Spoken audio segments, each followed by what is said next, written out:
राजीव दीक्षित जी, दम है तो राजीव दीक्षित पे वीडियो बनाकर दिखाओ, दम है तो उसकी फिलॉसफी का प्रचार करो, क्योंकि कोई यूट्यूबर हिंदुस्तान का राजीव दीक्षित पे और उनकी फिलॉसफीज पे इन डेप्थ वीडियो नहीं बना रहा है। सबको डर है। राजीव भाई दीक्षित को लगातार सुनता था मैं। ये तो राजीव दीक्षित की तरह बोलता है रे। राजीव दीक्षित का नाम लोगे। राजीव दीक्षित जी को किसने मारा?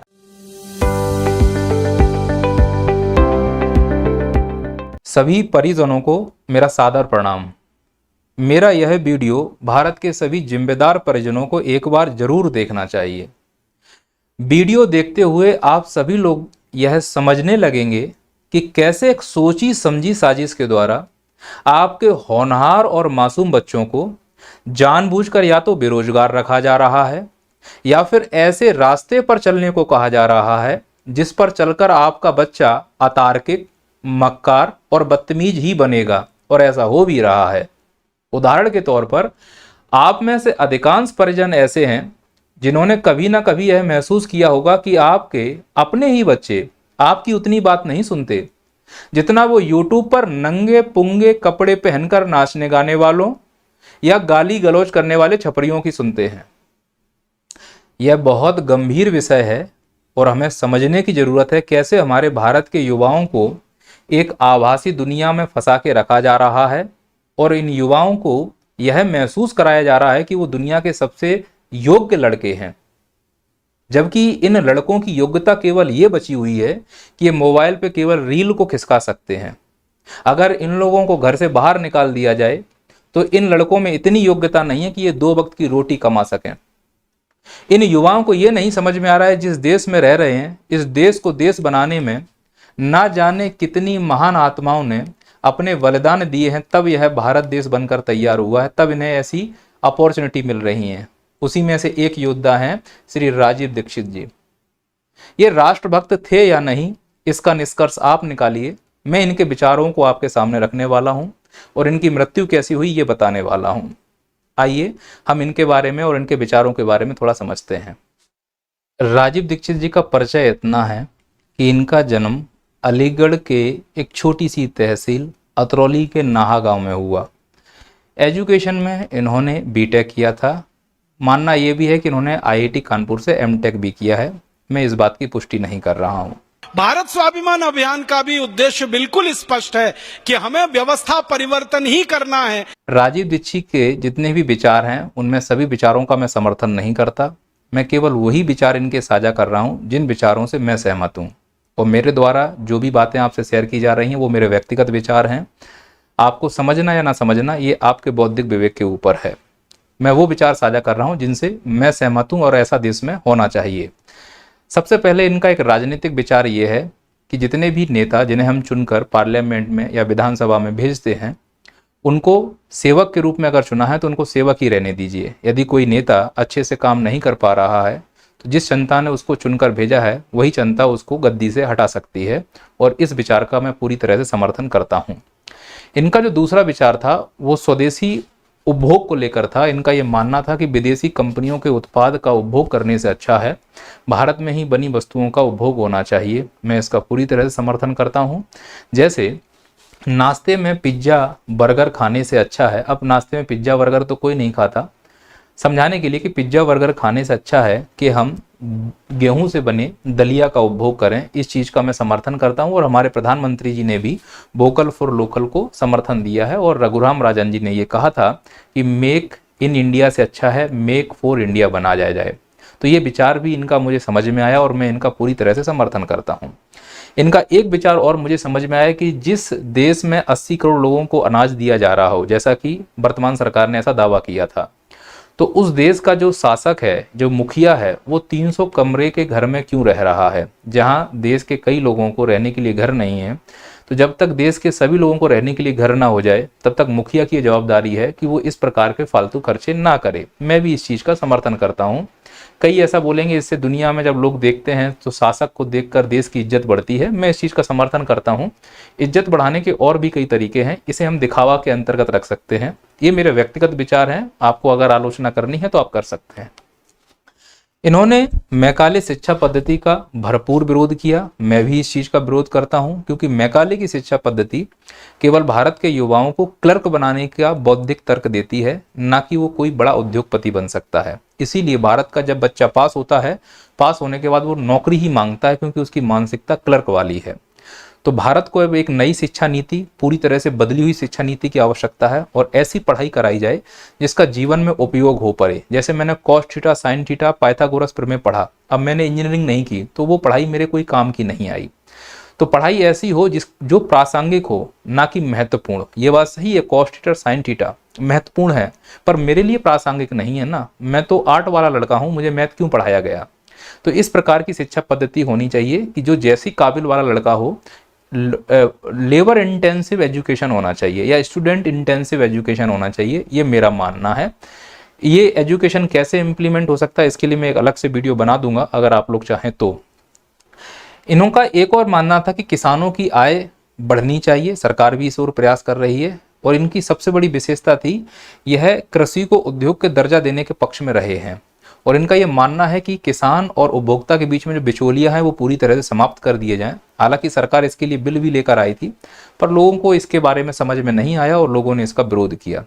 उसमें कुछ चीजें थी, सरकार अगर संशोधित कर देती तो मेरे हिसाब से वो बिल परफेक्ट था। राजीव दीक्षित जी ने इसका हमेशा से विरोध किया है कि जिस देश में मुंबई है जैसे, वहां पे 60% लोग झोपड़ियों में रहते हैं और कुछ एक लोगों के पास बड़ी बड़ी बिल्डिंगें हैं। ऐसा हमारे देश के विकास के लिए अनुकूल नहीं है। तो इन झोपड़ियों को हटाकर वहां पर भी बिल्डिंग बनाई जाए और सभी को एक अच्छा निवास स्थान, अच्छा एजुकेशन, अच्छा स्वास्थ्य व्यवस्था, अच्छे खाने की व्यवस्था, इन सब की ओर अग्रसर होना चाहिए। और सरकार की जिम्मेदारी भी होना चाहिए, पर जब नेता चुनकर जाता है तो वो अपनी जिम्मेदारियां भूल जाता है। ब्लैक मनी के बिल्कुल विरोध में थे, वर्तमान सरकार भी इसके पूरे विरोध में है।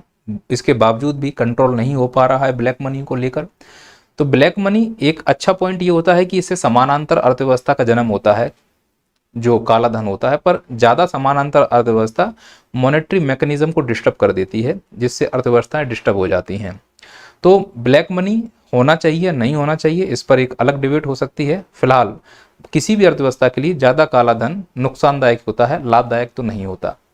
और सबसे बड़ा विरोध इन्होंने किया था एमएनसी को लेकर, मल्टीनेशनल कॉरपोरेशन या कंपनीज को लेकर। जो विदेशी कंपनियां भारत में आती हैं, हमने देखा भी है कि मैकडोनल्ड वाला मैकडोनल्ड बेचता है, उसमें जो काम करने वाली कोई बच्ची या कोई बच्चा होता है तो वो हमसे इंग्लिश में ही बात करते हैं। बड़ा दुर्भाग्य है, देश हमारा, जमीन हमारी, बिल्डिंग हमारी, लोग हमारे, तो भाषा हमारी क्यों नहीं। बस इसी दुर्भाग्य को भाग्य में बदलने के लिए एमएनसीज का जमकर विरोध किया और स्वदेशी उत्पादों के प्रयोग को बढ़ावा दिया। सबसे ज्यादा विरोध हिंदुस्तान यूनिलीवर लिमिटेड का किया। इनका कहना था कि इसके नाम के आगे जरूर हिंदुस्तान है, पर यह एक ऐसी विदेशी कंपनी है जिसके उत्पाद का हर भारतीय ने कभी न कभी प्रयोग जरूर किया होगा। और यह बात सही है कि इन उत्पादों से हम अछूते नहीं हैं। हालांकि मैं स्वदेशी उत्पाद के प्रयोग का पक्षधर हूं, पर मजबूरी की वजह से मैं भी एमएनसीज के उत्पादों का प्रयोग कर रहा हूं। राष्ट्र निर्माण की यह मुहिम राजीव दीक्षित की शुरू होती है वर्ष 1984 से, जिस साल इंदिरा गांधी जी की मृत्यु हुई थी।